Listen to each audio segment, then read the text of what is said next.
Add 0.7 liters of engine oil.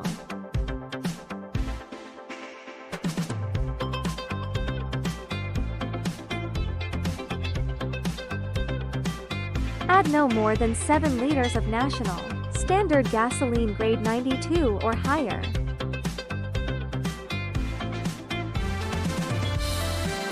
Press the switch to the on position. Open the throttle switch. Pull the starter handle quickly.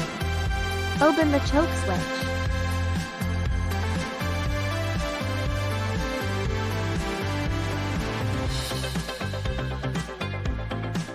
Turn off. Close the throttle and choke switches.